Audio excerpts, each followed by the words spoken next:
வணக்கம். இன்றைக்கி வீடியோவில் நம்ம ரவையை வச்சு ரொம்ப சிம்பிளாக அதே நேரத்தில் ரொம்ப டேஸ்டியான ரவா பாயாசம் எப்படி செய்கிறதுன்னு பார்க்க போகிறோம்.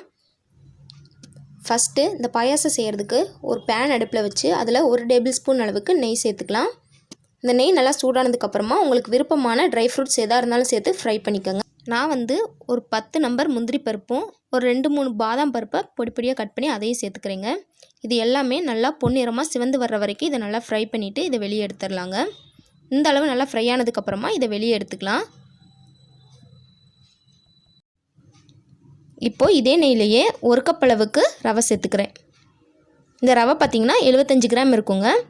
சேர்த்துட்டு இதை நல்லா மணம் வர்ற வரைக்கும் இதை நல்லா வறுத்து எடுத்துக்கலாம். இந்த மாதிரி வறுத்து எடுக்கிறதுனால ரவை ஒன்றோடு வட்டாமல் ரொம்பவே சூப்பராக வருங்க. ரவையை இந்தளவு வறுத்ததுக்கப்புறமா இப்போ நம்ம எந்த கப்பில் ரவை எடுத்தோமோ அதே கப்பில் 2 கப் அளவுக்கு தண்ணி சேர்த்துக்கலாங்க.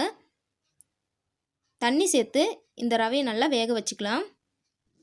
நம்ம ஊற்றின தண்ணியெல்லாம் நல்லா சுண்டி ரவை நல்லா வெந்து வர்ற வரைக்கும் இது இந்த மாதிரி மிக்ஸ் பண்ணி விட்டுக்கோங்க. இந்த அளவுக்கு ரவை நல்லா வெந்து வந்ததுக்கப்புறமா இப்போ இது கூட நம்ம பால் சேர்த்துக்கலாங்க.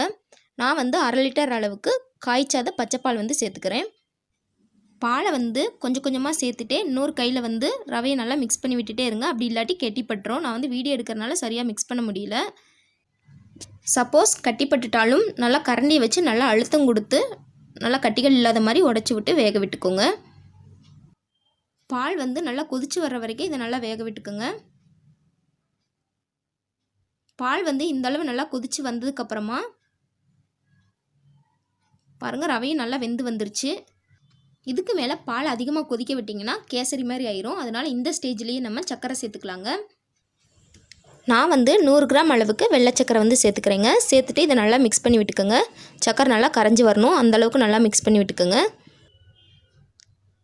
சர்க்கரை இந்தளவு நல்லா கரைஞ்சி வந்ததுக்கப்புறமா இப்போ இது கூட நம்ம ஏற்கனவே ஃப்ரை பண்ணி எடுத்து வச்ச முந்திரி பாதாமை இது கூட சேர்த்துக்கலாங்க.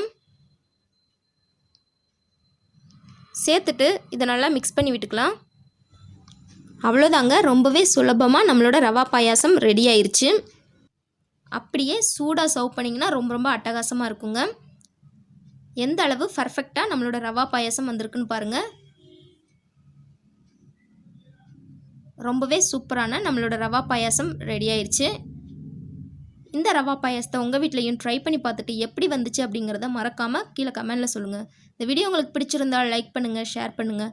மறக்காமல் நம்ம சேனலை சப்ஸ்கிரைப் பண்ணிக்கோங்க. தேங்க்ஸ் ஃபார் வாட்சிங்.